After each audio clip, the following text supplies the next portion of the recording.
देखो कल लास्ट के अंदर पढ़ा था हमने माध्यिका केंद्र, मीडियन सेंटर या केंद्रक या गुरुत्व केंद्र। क्या होता है? त्रिभुज की तीनों माध्यिकाओं का प्रतिच्छेद बिंदु क्या कहलाएगा? माध्यिका केंद्र। और माध्यिका क्या होती है? किसी शीर्ष से सामने वाली भुजा के मध्य बिंदु को मिलाने वाली रेखा क्या कहलाएगी? माध्यिका। और तीनों शीर्षों से सामने वाली भुजाओं के मध्य बिंदुओं को मिलाने पर तीनों जिस बिंदु पर काटती हैं ये क्या कहलाता है? माध्यिका केंद्र। सबसे ज्यादा क्वेश्चन इसी से बनते हैं। अब ध्यान रखना, माध्यिका केंद्र जो है या केंद्रक जो है किसी भी माध्यिका को 2:1 के अनुपात में विभाजित करता है। किस अनुपात में? 2:1 के अनुपात में विभाजित करता है। तो ये बात ध्यान रखोगे, केंद्रक जो है वो माध्यिका को किस अनुपात में विभाजित करेगा? 2:1 के अनुपात में। मतलब बड़ा हिस्सा है वो किधर होगा? शीर्ष की तरफ। और छोटा हिस्सा है वो किधर होगा? भुजा की तरफ। जैसे आपको दे दिया कि किसी त्रिभुज की एक माध्यिका 9 सेंटीमीटर है तो इसका बड़ा हिस्सा क्या होगा? या केंद्रक जो है वो उसको कितने कितने भागों में विभाजित करेगा? तो किस अनुपात में करेगा? 2:1 में। तो 9 को 2:1 में बांटेंगे तो टोटल का भाग 3 तिया 9, 3 को 2 से गुणा किया 6, 3 को 1 से गुणा किया 3 सेंटीमीटर। तो बड़ा हिस्सा है वो किधर होगा? शीर्ष की तरफ। छोटा हिस्सा किधर होगा? भुजा की तरफ। आगे बात समझ में? ये एक त्रिभुज है, इसका क्षेत्रफल जो है वो मान लो 60 वर्ग सेंटीमीटर है। कितना है? 60 है। अब एक माध्यिका खींच दी इसमें, देखो समझो।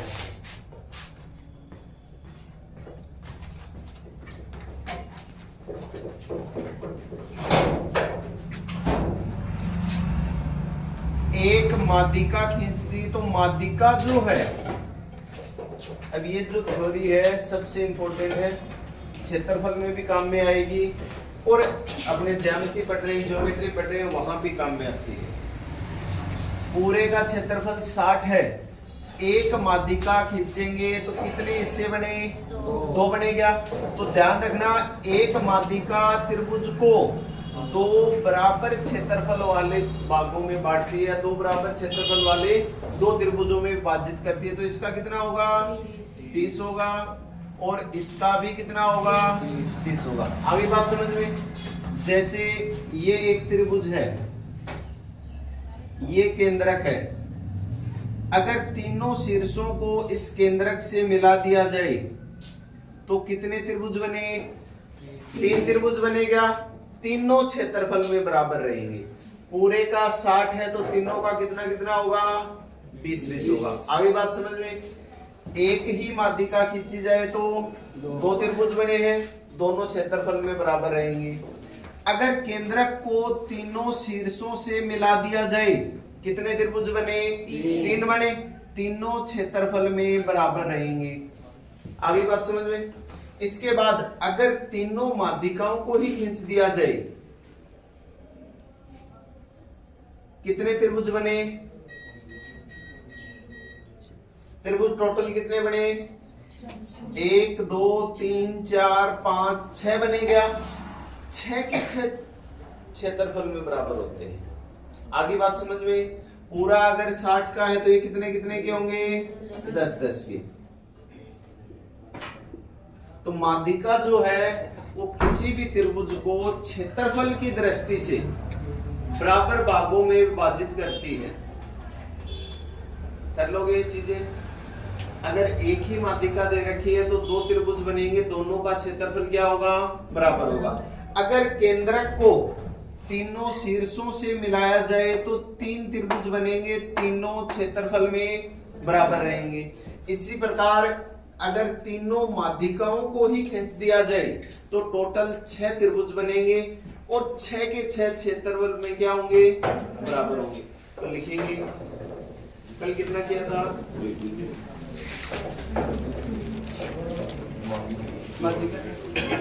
माध्यिका केंद्र की परिभाषा लिखवा दी थी।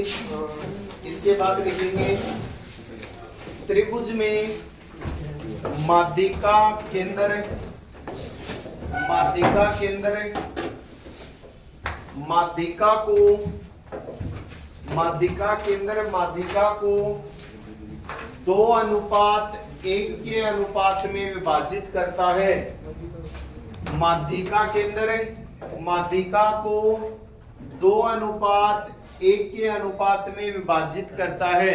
अब माध्यिका केंद्र को केंद्रक भी बोल सकते हैं, ठीक है। तो आप ये भी कह सकते हो कि केंद्रक माध्यिका को 2:1 के अनुपात में विभाजित करता है। अगर ये बात और लिखना चाहो कि बड़ा हिस्सा शीर्ष की तरफ होता है और छोटा हिस्सा भुजा की तरफ होता है। बड़ा हिस्सा शीर्ष की तरफ होता है और छोटा हिस्सा भुजा की तरफ होता है।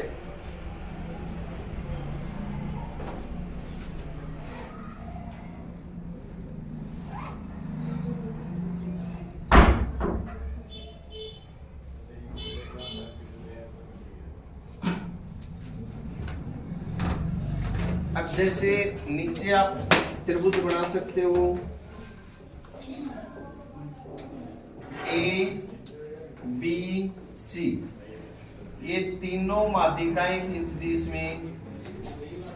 ये केंद्रक हो गया जी डी ई एफ। अभी मैंने क्या लिखवाया है, केंद्रक जो है या माध्यिका केंद्र जो है वो किसी भी माध्यिका को किस अनुपात में विभाजित करेगा, 2:1 के। ये माध्यिका है तो इसमें एजी अनुपात जीडी कितना होगा, 2:1। इसी प्रकार ये दूसरी माध्यिका है, इसमें बीजी अनुपात जीई कितना होगा, 2:1। इसी प्रकार तीसरी माध्यिका है सीजी अनुपात जीएफ, अनुपात क्या होगा सभी का 2:1। नीचे डायग्राम बना दो और अनुपात लिख लो। ये 9:30 पहुंचा करो, हॉस्टल वाले हैं ये तो 9:30 पहुंचा करो टाइम पर।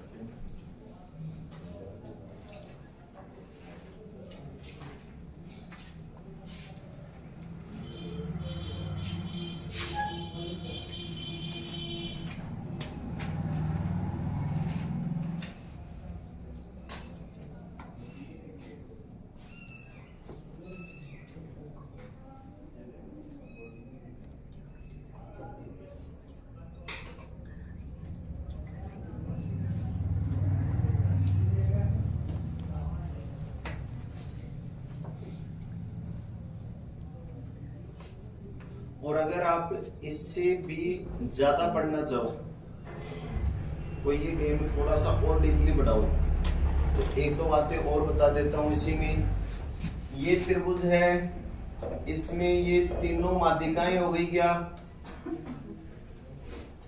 ए B C D E F, और ये केंद्रक क्या हो गया जी।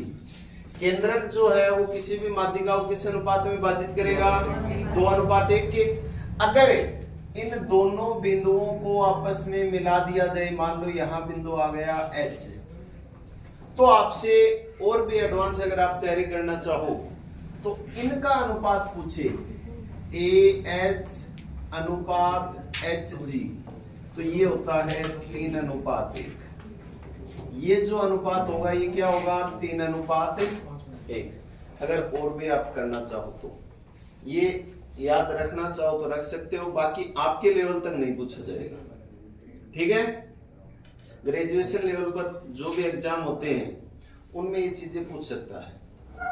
आपके लेवल तक तो ये चीज ही याद रखनी है कि केंद्रक जो है वो माध्यिका को किस अनुपात में विभाजित करता है, 2:1 के अनुपात में विभाजित करता है। इसके बाद लिखेंगे माध्यिका, माध्यिका माध्यिका त्रिभुज को, माध्यिका त्रिभुज को क्षेत्रफल की दृष्टि से माध्यिका त्रिभुज को क्षेत्रफल की दृष्टि से दो बराबर भागों में विभाजित करती है, दो बराबर भागों में विभाजित करती है। उसके बाद सबसे पहले ये डायग्राम बनाएंगे, इसका क्षेत्रफल लिख दो 60 वर्ग सेंटीमीटर।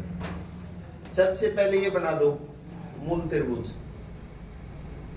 इसके बाद दूसरा ये बनाओगे, ये एक माध्यिका खींची तो वो बराबर बराबर है, दो भागों में विभाजित करेगी क्षेत्रफल की दृष्टि से।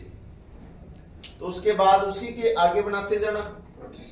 ये माध्यिका है तो दोनों का क्षेत्रफल क्या रहेगा, बराबर रहेगा। बना दिया। इसके बाद तीसरा ये बना दो, ये अगर केंद्रक है पूरे का 60 है तो इन तीनों का क्या रहेगा, 20-20 बराबर बराबर रहेगा। अगर केंद्रक को तीनों शीर्षों से मिला दिया जाए तो जो तीन त्रिभुज बनेंगे, तीनों त्रिभुजों का क्षेत्रफल क्या रहेगा, बराबर रहेगा।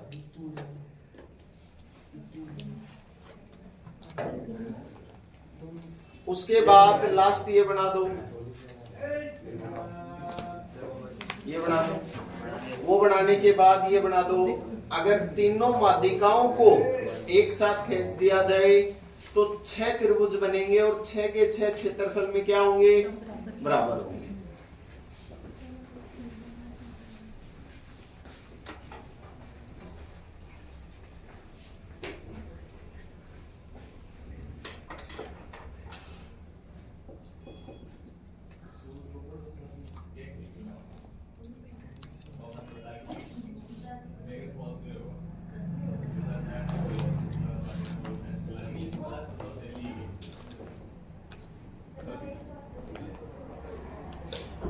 अब एक चीज देखो, ये पूरा मूल त्रिभुज है।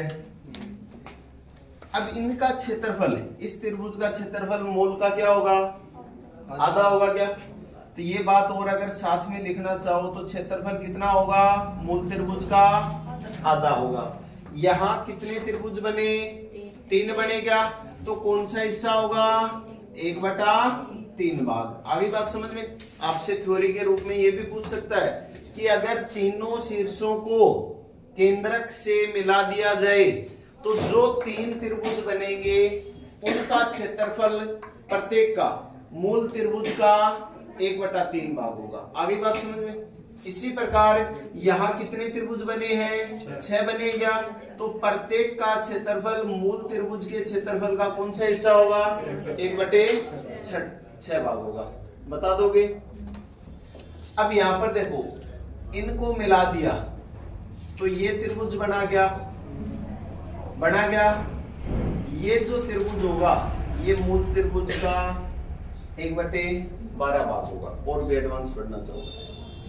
ये जो त्रिभुज बनेगा ये पूरा EFG मूल त्रिभुज का क्या होगा, 1/12 भाग होगा। एक बार ये त्रिभुज इधर बना रहा हूं मैं, ये तो है F, ये है E और ये है G। ये पूरा तो क्या होगा मूल त्रिभुज का 1/12। और इसके बीच में जो लाइन आई है यहाँ पर H पॉइंट है क्या, तो ये उसका भी आधा हो जाएगा। इस त्रिभुज का क्षेत्रफल मूल त्रिभुज का 1/24 भाग होगा। ठीक है। इस छोटे वाले का ही पूछ ले, HGE, इसका क्षेत्रफल मूल त्रिभुज का क्या होगा, 1/24 होगा। ये चीजें बहुत ही रेयर केस में पढ़ाई जाती है। तो इन चीजों का अगर आप एक्स्ट्रा नॉलेज लेना चाहते हो तो एक्स्ट्रा पढ़ सकते हो, बाकी आपके लेवल तक यहाँ तक ही आएगा। ठीक है। 2:1 वाला याद रखो, हो जाएगा। अभी तक चारों के अंदर पढ़े हमने, अलग अलग त्रिभुज भी पढ़े हैं।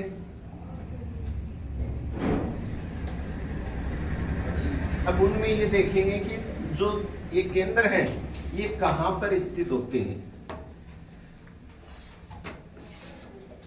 कोणों के आधार पर त्रिभुज कितने प्रकार के होते हैं, 3 प्रकार के होते हैं क्या, कौन कौन से, न्यूनकोण त्रिभुज, समकोण त्रिभुज और अधिक कोण त्रिभुज। अब हम ये देखें तीनों त्रिभुजों में जो अंतः केंद्र है प्री केंद्र है, केंद्रक है और एक लंब केंद्र है। ये कहां पर स्थित होते हैं? पहला त्रिभुज हम देखेंगे न्यून कोण त्रिभुज, दूसरा देखेंगे समकोण में और तीसरा देखेंगे अधिक कोण त्रिभुज में। न्यून कोण त्रिभुज क्या होता है अभी? वह त्रिभुज जिसमें तीनों के तीनों कोण 90 डिग्री से छोटे छोटे हों, वो त्रिभुज कौन सा त्रिभुज कहलाएगा? न्यून कोण त्रिभुज। समकोण त्रिभुज कौन सा होगा? वह त्रिभुज जिसमें कोई भी एक कोण क्या हो? 90 डिग्री का हो, वो कौन सा त्रिभुज होगा? समकोण। उसके बाद अधिक कोण त्रिभुज कौन सा होगा? वह त्रिभुज जिसमें कोई भी एक कोण 90 से बड़ा हो, शेष दो कोण 90 से छोटे छोटे हो, न्यून कोण हो। तो सबसे पहले हम ये देखेंगे अंतः केंद्र जो है वो कहाँ स्थित होता है इन तीनों त्रिभुजों में। और अंतः केंद्र पढ़ाया उस टाइम पे सबसे पहले मैंने क्या बताया था? त्रिभुज के अंदर बने वर्त का केंद्र क्या कहलाता है? अंतः केंद्र। और अंतः केंद्र बनता कैसे है? तीनों शीर्षों के कोण अर्धकों का प्रतिच्छेद बिंदु क्या होता है? अंतः केंद्र। और एक बात और लिखवाई थी कि अंतः केंद्र हमेशा त्रिभुज के अंदर ही स्थित होता है। तो अंतः केंद्र हमेशा कहां होगा? त्रिभुज के अंदर। जैसे न्यून कोण त्रिभुज है, यानी तीनों कोण 90 से छोटे छोटे हैं। कोण अर्धकों का प्रतिच्छेद बिंदु, इस कोण का आधा आधा किया और खींच दी ये लाइन, इस कोण का आधा किया ये लाइन खींच दी, और इसी प्रकार इस कोण का अर्धक खींचा। तो जो तीनों अर्धकों का प्रतिच्छेद बिंदु आया ये क्या कहलाएगा? अंतः केंद्र। और अंतः केंद्र कहाँ आया? त्रिभुज के अंदर। आगे बात समझ में? इसी प्रकार हम देखें समकोण त्रिभुज में, इस कोण का आधा खींचेंगे तो ये आएगा क्या? इसी प्रकार इसका आधा खींचेंगे तो यहां से आएगा, और इसका आधा खींचा तो यहां से आया। तो अंतः केंद्र कहाँ आया? त्रिभुज के अंदर। इसी प्रकार अधिक कोण त्रिभुज में कोण अर्धकों का प्रतिच्छेद बिंदु निकालना हमें, इसका आधा खींचेंगे बिल्कुल बीच से, इसका आधा खींचा बिल्कुल बीच से आएगा ऐसे, और इसी प्रकार इस कोण का आधा खींचेंगे यहां से जाएगा। तो तीनों त्रिभुजों में अंतः केंद्र कहां स्थित होता है? अंदर स्थित होता है। तो ये बात ध्यान रखोगे, कोई भी त्रिभुज दिया जाए, आपसे अगर ये पूछ ले कि इनका अंतः केंद्र है वो कहां होगा? अंदर ही स्थित होगा। वो कहीं भी हो सकता है, बिल्कुल बीच में नहीं होगा, ठीक है? कहीं भी हो सकता है। दूसरा अभी हमने पढ़ा है केंद्रक या माध्यिका केंद्र, यानी त्रिभुज की तीनों माध्यिकाओं का प्रतिच्छेद बिंदु माध्यिका केंद्र या केंद्रक कहलाता है क्या? और माध्यिका क्या होती है? त्रिभुज के शीर्ष से सामने वाली भुजा के मध्य बिंदु को मिलाने वाली रेखा क्या होती है? माध्यिका होती है। तो केंद्रक है वो कहां आएगा? अंदर होगा। समकोण त्रिभुज है, इस शीर्ष से इस भुजा के मध्य बिंदु को मिलाने वाली रेखा माध्यिका। इसी प्रकार इस शीर्ष से सामने वाली भुजा के मध्य बिंदु को मिलाने वाली रेखा माध्यिका, और तीसरी भुजा के मध्य बिंदु को मिलाएंगे तो ये भी माध्यिका बनेगी। तो केंद्र कहाँ आया? त्रिभुज के अंदर। इसी प्रकार अगर हम अधिक कोण त्रिभुज में देखें तो इस भुजा का मध्य बिंदु ये आएगा, इससे इसको मिला दिया। इसी प्रकार इस भुजा का मध्य बिंदु यहां से आएगा, इनको मिला दिया, और इनको मिलाएंगे तो इस भुजा का मध्य बिंदु आ गया। तो केंद्रक भी कहां स्थित होता है? त्रिभुज के अंदर ही स्थित होता है। दो तो केंद्र जो है वो कहां स्थित होंगे? अंदर ही स्थित होंगे। अब तीसरा और चौथा जो दो बच गए उनमें हम देखेंगे। एक होता है प्री केंद्र। प्री केंद्र कैसे बनता है? भुजाओं के लंब अर्धकों का प्रतिच्छेद बिंदु। जैसे ये त्रिभुज है, इस भुजा का आधा आधा करते हुए और 90 डिग्री का कोण बनाते हुए जो लाइन खींची जाए इस प्रकार, ये तीनों लंब अर्धकों का प्रतिच्छेद बिंदु जो होगा वो क्या आएगा, प्री के अंदर आएगा। तीनों कोण अर्धकों का प्रतिच्छेद बिंदु अंदर। सबसे पहले न्यून कोण त्रिभुज में देखें, इस भुजा का लंब अर्धक खींचेंगे, यहां से आएगा क्या, यानी 90 डिग्री का कोण बनना चाहिए और दोनों इससे क्या होने चाहिए, बराबर होने चाहिए। इसी प्रकार इस भुजा का खींचेंगे वो यहां से आएगा, और तीसरा इस भुजा का लंब अर्धक है वो यहां से आएगा। तो कहां बना, अंदर ही बना गया। दूसरा हम देखें समकोण त्रिभुज में,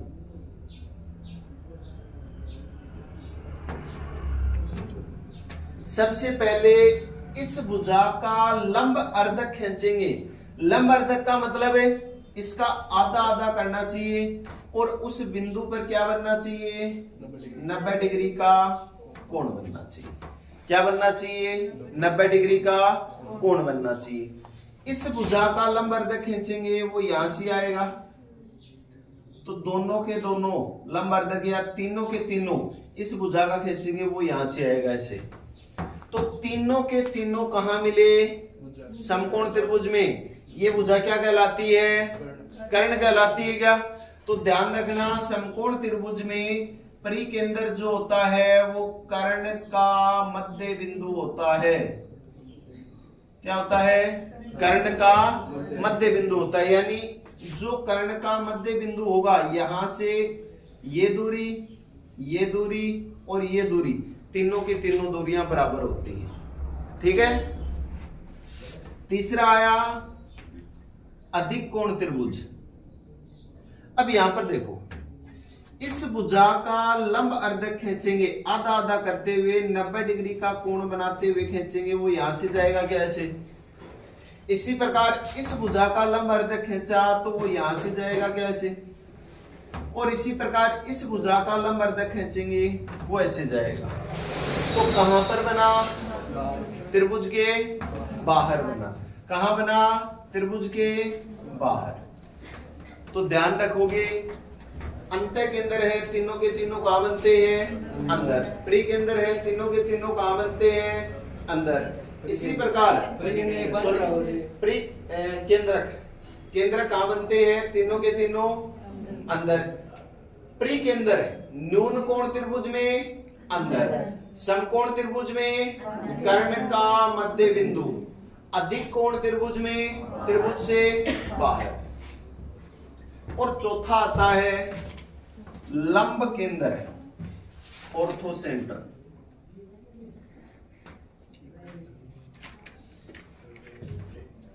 लंब केंद्र बनता कैसे है, त्रिभुज के शीर्ष लंबों का प्रतिच्छेद बिंदु, यानी शीर्ष से सामने वाली भुजा पर जो लंब डाला जाए और तीनों शीर्ष लंब जिस बिंदु पर काटेंगे वो जो प्रतिच्छेद बिंदु आएगा, इंटरसेक्टिंग पॉइंट आएगा, वो क्या कहलाएगा, लंब केंद्र। न्यून कोण त्रिभुज है, यानी इस शीर्ष से सामने वाली भुजा पर लंब डाला जाए वो क्या होगा, शीर्ष लंब। और तीनों शीर्ष लंबों का प्रतिच्छेद बिंदु है वो क्या आएगा, लंब केंद्र।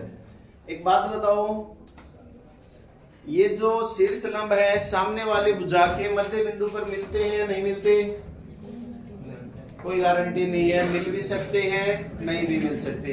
इसी प्रकार ये कोण का आधा आधा करते हैं या नहीं करते, कोई गारंटी नहीं है, कोण अर्धक भी कर भी सकते हैं नहीं भी कर सकते। ठीक है।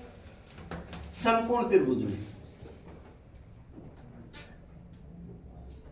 अब यहां ध्यान देना, इस शीर्ष से या 90 डिग्री का कोण बनता है क्या, इस भुजा पर लंब डालेंगे तो यही लाइन आएगी क्या, 90 डिग्री का कोण तो यहीं पे बनेगा।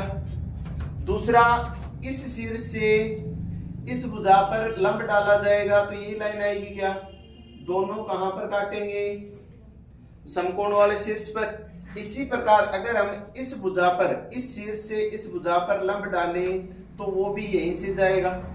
तो तीनों के तीनों शीर्ष लंब किस बिंदु पर मिले?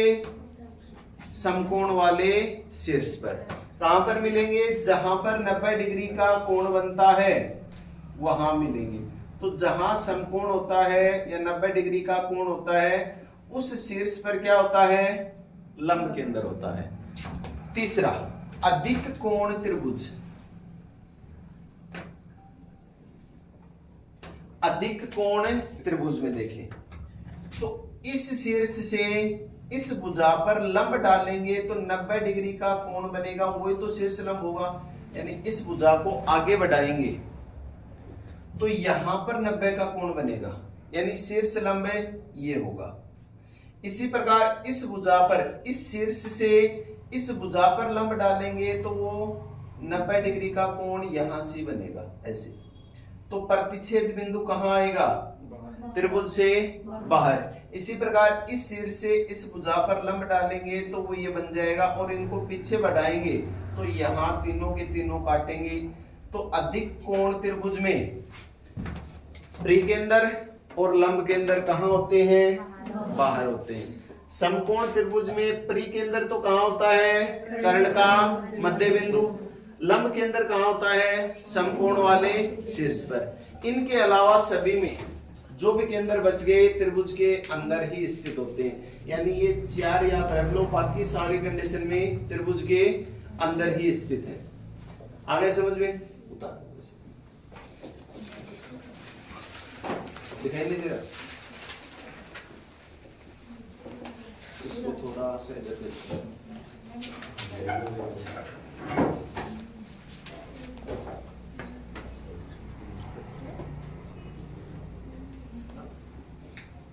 इसमें कुछ भी नया नहीं बताया है, जो कल तक जो थ्योरी पढ़ी है सेम उसी थ्योरी के अकॉर्डिंग किया है।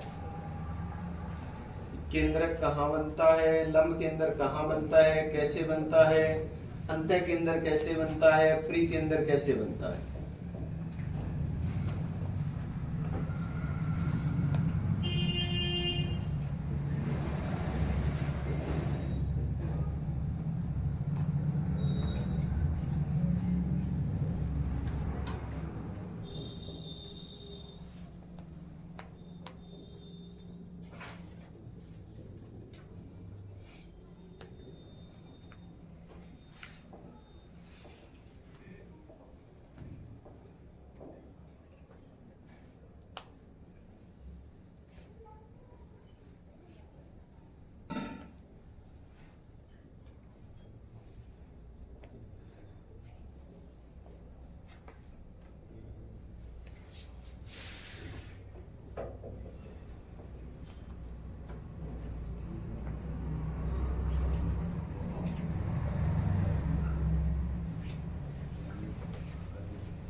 जो वाला है ना, इन दोनों के लिए बाकी दिक्कत नहीं।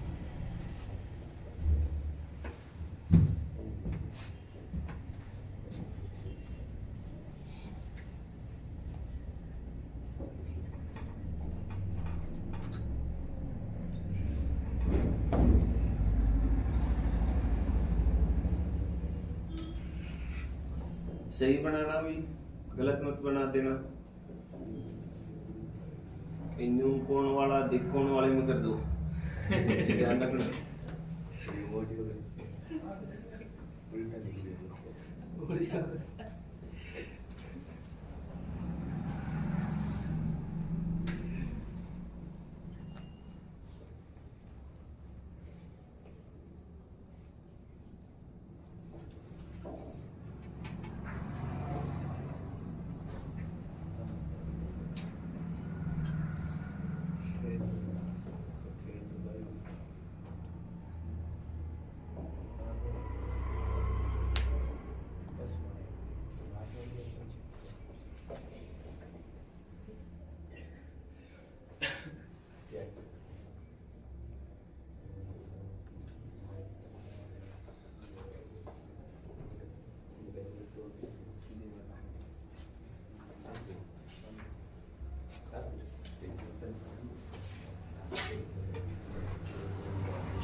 तालियां।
देखा माओगी पढ़ना तो नहीं, तेरे को पढ़ने से तो मतलब है नहीं, पढ़ने से मतलब हो तो 9:30 बजे पहुंच जाए।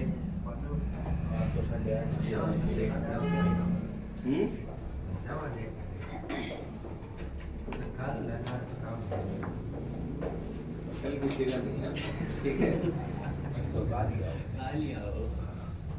हो गया।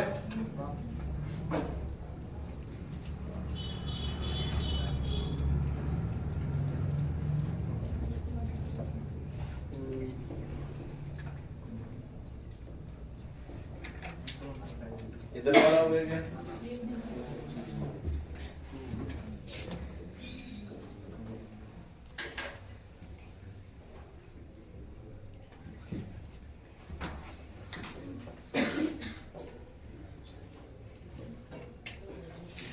अगर हम समबाहु त्रिभुज की बात करें, कौन सी त्रिभुज की? समबाहु त्रिभुज की, यानी जिसमें तीनों भुजाएं क्या होती हैं? बराबर होती हैं। तीनों कोण भी क्या होते हैं? बराबर होते हैं। और कितने कितने डिग्री के होते हैं? 60। तीनों का योग 180 होता है ना, तीनों बराबर होंगे तो 60 डिग्री के। तो समबाहु त्रिभुज जो होता है उसमें चारों केंद्र जो होते हैं वो समपाती होते हैं, मतलब एक ही जगह स्थित होते हैं। ठीक है, हो गया। तो ये बात ध्यान रखना भी समबाहु त्रिभुज होगा तो उसमें चारों केंद्र हैं वो एक ही जगह स्थित होते हैं, यानी समबाहु त्रिभुज जो होगा उसमें तीनों की तीनों भुजाएं बराबर होंगी क्या? और भुजाएं बराबर होंगी तो देखो ये कोण कितने का है? 60 का है क्या? और 60 का आधा आधा करेंगे तो 30 का बनेगा क्या? और 30 का बनेगा तो वो सामने वाली भुजा के मध्य बिंदु पर मिलेगा या नहीं मिलेगा? कोण अर्धक जो करते हैं वो सामने वाली भुजा के मध्य बिंदु पर ही मिलता है। ठीक है, अब यहाँ पर समबाहु त्रिभुज में इस कोण का आधा करेंगे वो ये आएगा, इसी प्रकार इस कोण का आधा किया तो ये आ गया। तो समबाहु त्रिभुज में ध्यान रखना ये जो कोण है अर्धक करेंगे तो कितने कितने के बनेंगे? 30 के, और 30 के बनेंगे तो वो सामने वाली भुजा के मध्य बिंदु पर ही मिलेंगे। कहां पर मिलेंगे? मध्य बिंदु पर। और मध्य बिंदु पर मिलेंगे तो ये माध्यिका भी बन जाएगी। इसी प्रकार ये जो भुजा आएगी ये सामने वाली भुजा के ऊपर 90 डिग्री का कोण भी बनाएगी, यानी इस भुजा को बराबर बराबर बांटेगी और 90 डिग्री का कोण बनाएगी तो लंब अर्धक भी हो गई क्या? और शीर्ष से सामने वाली भुजा पर लंब भी हो गया, शीर्ष लंब भी हो गया। तो समबाहु त्रिभुज में चारों के केंद्र हैं वो एक ही जगह स्थित होते हैं। तो ये बात वो लिख लो, नीचे नोट लगा के लिखेंगे। समबाहु त्रिभुज में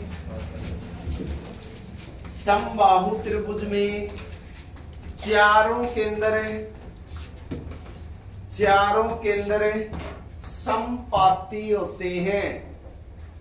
समपाती होते हैं, यानी यहीं पे तो क्या आएगा?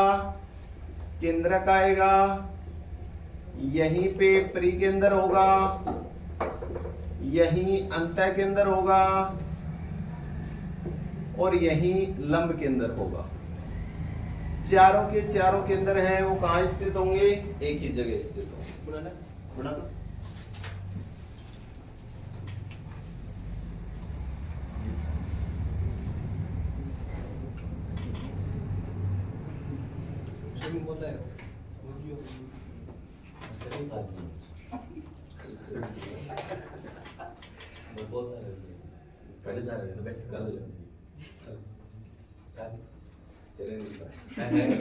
आज आपने क्या करूँगा सही ले लो अपने पास ये 5 मिनट तो हटाओ। देखो तो बना दिए कि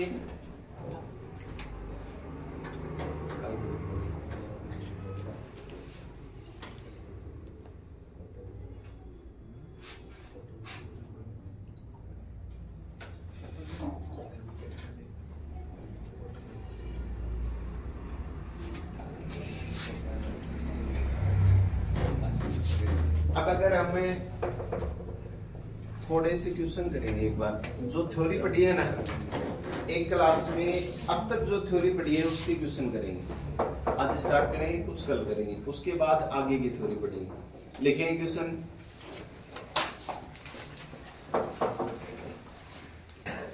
एक बहुभुज के अंतः तथा बाह्य कोणों का अंतर, एक बहुभुज के अंतः तथा बाह्य कोणों का अंतर 60 डिग्री है। 60 डिग्री है तो बहुभुज में भुजाओं की संख्या कितनी होगी? बहुभुज में भुजाओं की संख्या कितनी होगी?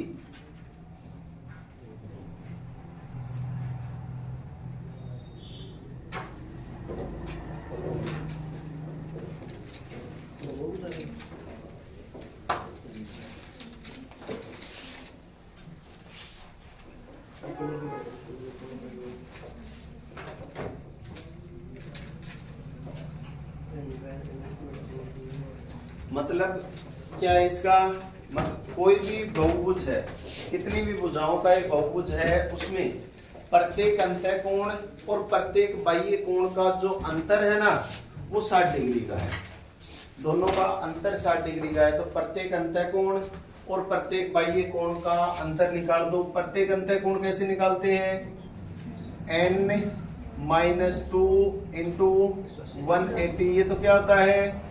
अंतः कोणों का योग। अगर इसमें हम भुजाओं की संख्या का भाग दे दें तो प्रत्येक अंतः कोण आ जाएगा और प्रत्येक बाह्य कोणों का योग कितना होता है? 360 डिग्री फिक्स होता है क्या? और अगर इसमें भुजाओं की संख्या n का भाग दे दें तो क्या आ जाएगा? प्रत्येक बाह्य कोण आ जाएगा। और प्रश्न में कह रहा है इनका जो अंतर है वो कितने डिग्री का है? 60 डिग्री का है। n का मान निकाल दो, भुजाओं की संख्या आ जाएगी। दोनों में नीचे n है तो एलसीएम n ही आ जाएगा। क्या गुणा करो? 180 दूनी 360 -2 को 180 को n से गुणा करेंगे तो 180 n, -2 को 180 से गुणा किया 360, माइनस का कितना है? 360 और बराबर में कितना है? 60। 60 को n से गुणा करेंगे 60 n हो जाएगा क्या?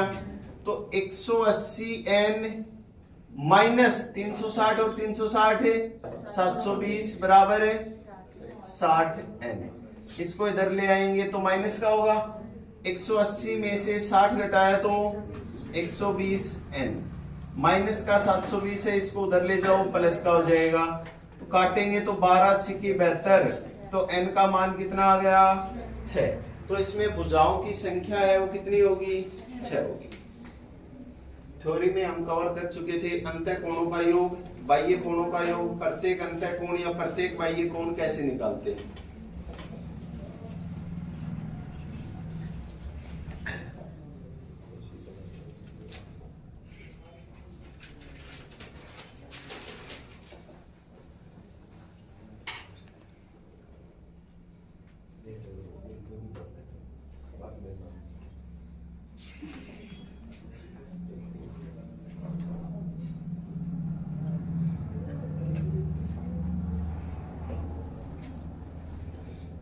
लिखेंगे एक सरल रेखा पर स्थित बिंदुओं की संख्या कितनी होती है? रेखा पर एक सरल रेखा पर स्थित बिंदुओं की संख्या कितनी होती है?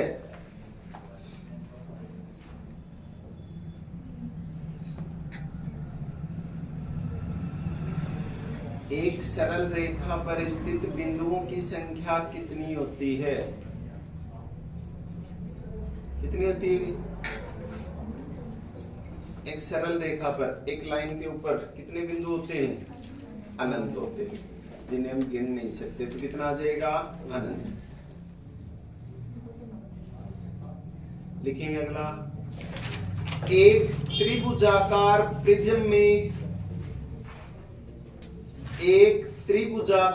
प्रिज्म में कितने शीर्ष होते हैं? एक त्रिभुजाकार प्रिज्म में कितने शीर्ष होते हैं? अब सबसे पहले तो हम ये देखें कि प्रिज्म कहते किसे हैं?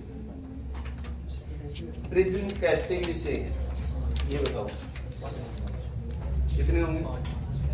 5। देखो प्रिज्म ऐसी आकृति जिसमें ऊपर का हिस्सा और नीचे का हिस्सा दोनों के दोनों सेम हो, वो आकृति क्या कहलाती है? प्रिज्म। जैसे हम बेलन की बात करें, सिलेंडर, इसमें ऊपर का हिस्सा वर्ताकार होता है क्या? और नीचे का हिस्सा भी वर्ताकार होता है क्या? दोनों हिस्से सेम होते हैं क्या? तो ये भी एक प्रिज्म का उदाहरण है। अब आपसे पूछ ले प्रिज्म के उदाहरण कौन कौन से होते हैं? जैसे हम पढ़ते हैं घनाभ, घनाभ में नीचे वाली जो सतह होती है वैसी ही सतह ऊपर वाली होती है क्या? दोनों सतह सेम होती है क्या? सेम होती है। ये सतह जो हो गई ऊपर वाली, और इसी प्रकार नीचे वाली जो सतह है दोनों सेम होंगी। और प्रत्येक सतह कैसी होती है? आयताकार। तो वह आकृति जिसमें ऊपर का हिस्सा और नीचे का हिस्सा बिल्कुल सेम हो, वो क्या कहलाएगी? प्रिज्म। तो अगर आपसे ये पूछे एक घनाभाकार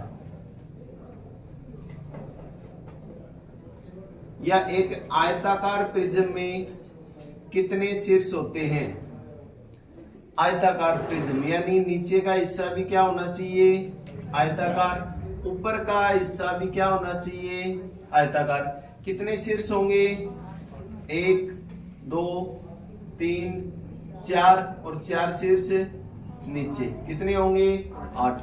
तो घनाभ जो होता है वो भी एक प्रिज्म का उदाहरण होता है। बेलन जो होता है वो भी एक प्रिज्म का उदाहरण होता है। इसी प्रकार अगर हम घन की बात करें, घन और घनाभ में अंतर क्या है? घन में तो सारी की विमाई यानी लंबाई, चौड़ाई और ऊंचाई तीनों की तीनों क्या होती है? बराबर होती हैं। घनाभ में तीनों अलग अलग होती हैं। घन और घनाभ में अंतर इतना ही है। इसमें भी शीर्ष कितने होते हैं? 8। और त्रिभुजाकार प्रिज्म जो हम स्टार्ट से पढ़ते आ रहे हैं, हम केवल एक ही प्रिज्म पढ़ते आ रहे हैं कि ऊपर त्रिभुज बनाया, नीचे वापस त्रिभुज बना दिया, ये प्रिज्म ही पढ़ते आ रहे हैं इस टाइप से। ये तो पढ़ते आ रहे हैं। तो इसमें शीर्ष कितने हो गए?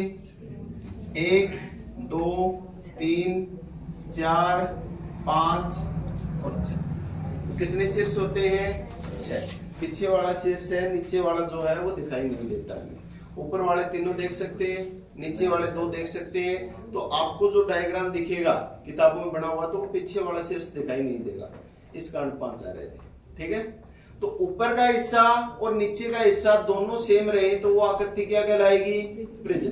तो प्रिज्म के उदाहरण त्रिभुजाकार प्रिज्म हो गया, बेलन हो गया, घनाभ हो गया और घन हो गया। आगे बात समझ में? आपसे क्वेश्चन ये भी पूछ सकता है, 4 ऑप्शन दे देगा, निम्न में से कौन सा प्रिज्म का उदाहरण नहीं है? घन, घनाभ, बेलन, शंकु।